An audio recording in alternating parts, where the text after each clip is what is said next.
dlmsuccess.usana.com. That's dlmsuccess.usana.com. That's where you can get your Rev 3 product, which is what I'm drinking right here.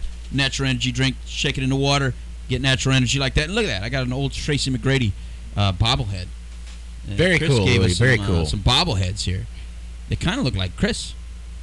I think he's holding back the Dwight Howards, though, on us. Yeah, you know he probably has like 10 Dwight Howards back there. Oh, yeah. We get the Tracy McGrady's. But anyway, so we're talking about the way if you had a child, because this just happened. I had to watch 2.5 ounces of marijuana get destroyed at my office. Then I had to run over here and do a show. And even though we had an idea to do a different kind of show today, I thought there'd be a little kind of questioning, like, what would you do? I mean, it was a good question. What would you do? Should you find that much marijuana in your child? How do you destroy it? How do you get rid of it? Because that's the dilemma I was in. It's like they were asking me, how do I get rid of it? And I was like, all right, let me ask Dr. Hoffman. And your response was? I said, flash it out in the yard. And can you get rid of English? It, Flash. Throw it into the wind, out in the yard. So he says, throw it in the wind and out in the yard. And I'm thinking, this is just. Hold on, he didn't. In the very beginning, he didn't say it like that. You mean like take this bag? That's exactly what I meant. Okay, and then just like. Yeah. Can you believe that? Yeah. Do you know how many seeds would be? They would have seeds growing in the middle of the freeway. You could tell this guy never smoked pot because no way that he never had 2.5 ounces of marijuana. That's a lot. You can't just throw that in your yard and all those. You're gonna have it planted. Not in my yard. This is Florida. Oh, you're just saying go throw it in your neighbor's yard. Well, not in your neighbor's yard. So everybody gets arrested on your block for cultivation, and you sit back and wonder why.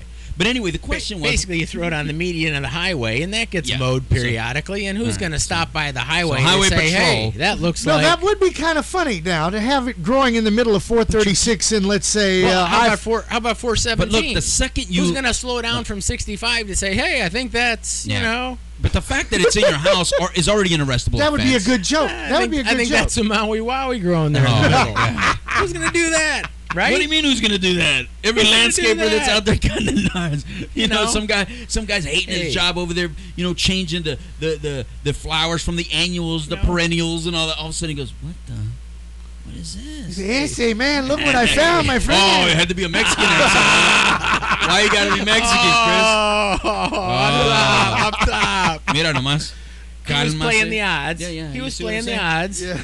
Only because he knew it wasn't going to be someone else working. That's why. The brothers ain't out the only ones doing the job. I haven't seen a brother in a landscaping business in I don't know how long. At least you're telling the truth, because my boys are working. All right. Órale, hermanos.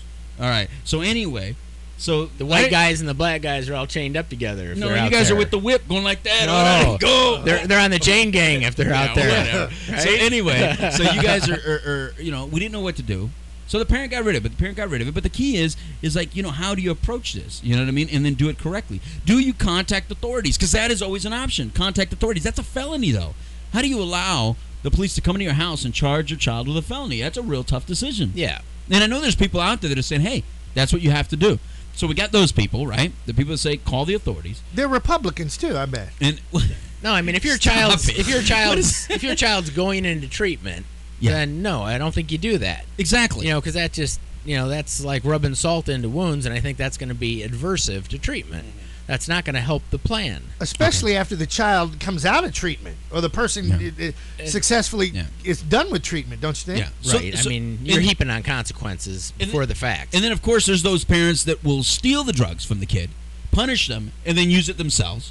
You guys know you're out there. That's not kosher. Oh, there's parents out there that do that. That's why they hang out at the Why Not. They're at the Why Not Lounge on Saturday night. That's a weird way to promote the place that you go to. No, I don't. They must have broke a deal with you because didn't you used to do a show out there? But anyway, and then there's those, right?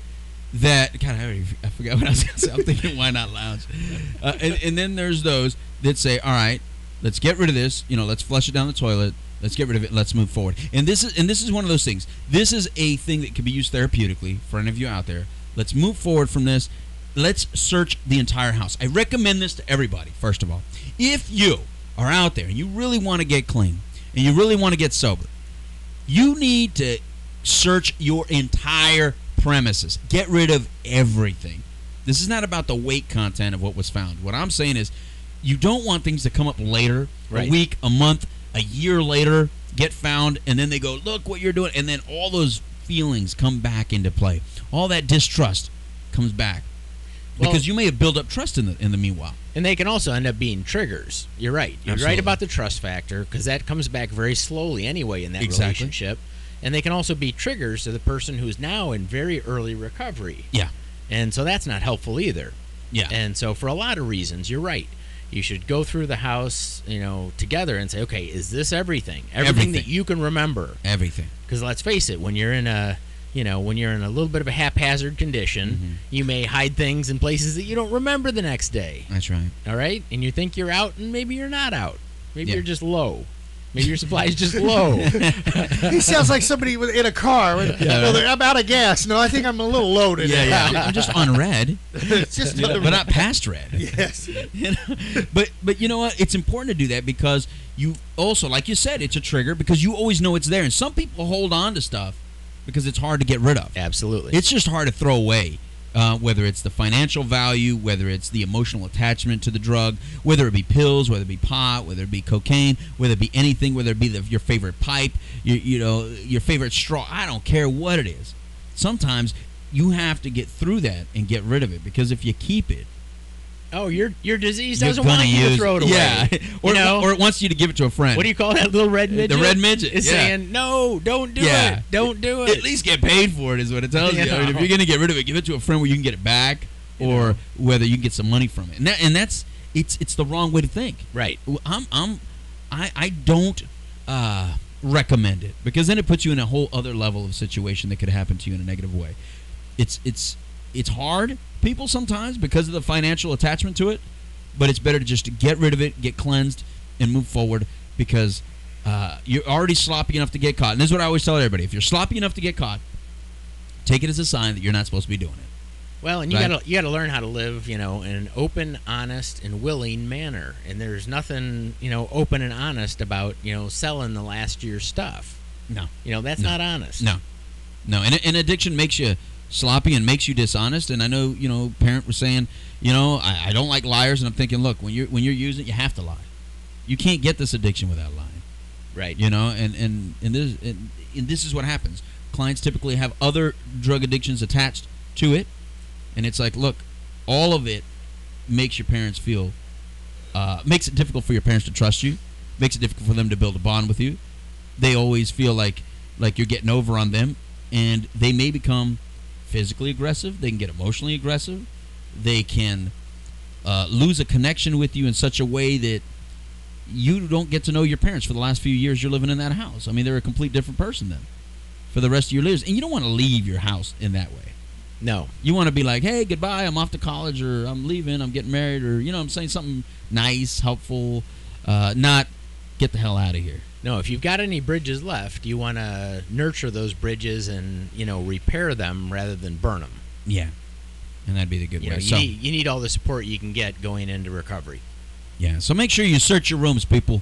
Let it not be you that gets your stuff confiscated by your folks, and then you're sitting there crying on the sideline saying you have no idea how much money that was. Please don't do that. No, if you're going to say you want to be clean and sober, then you got to act upon it immediately. And mind you, this came just within days of this person making a decision to be clean and sober. But that's how fast it can happen. The second you decide to be clean and sober, you go through that room and get rid of everything. Trust me, you can go to your family and say, look, I already outed myself that I have a problem, but now I need your help. I have stuff in there. It's going to make you upset. You're going to get angry with me because I brought drugs into your home, and that could have caused all kinds of things, whether it could have caused a home invasion because people knew that I might have it, because let's be serious here. That's the reason you want to invade someone's home. There's a lot of people doing home invasions out there because they know drugs or money are in that property. Or I could have had the authorities invade, which is equally as bad. Have them come in and destroy the house, all in search of this one little item, and then it's an arrestable offense for the entire family or anybody in that home. So you got to apologize for that, but take responsibility, fear not, and say, we're going to get clean. I need your help. Thank you very much. I love you, and move forward. And I hope that's what happens with him and anybody else out there that has some stuff and they really want to get clean. Get rid of it. I don't care if it's just one little half a Xanax pill you have hidden somewhere. All right? So dlmsuccess.usana.com. Thank you very much for your support. TheDopeDoctor.com, of course, is our website. Join us on Twitter, Facebook, anything like that. Become a fan. And, of course, SoberDoc.com is now available. We'll be back on the other side of this break. Thank you.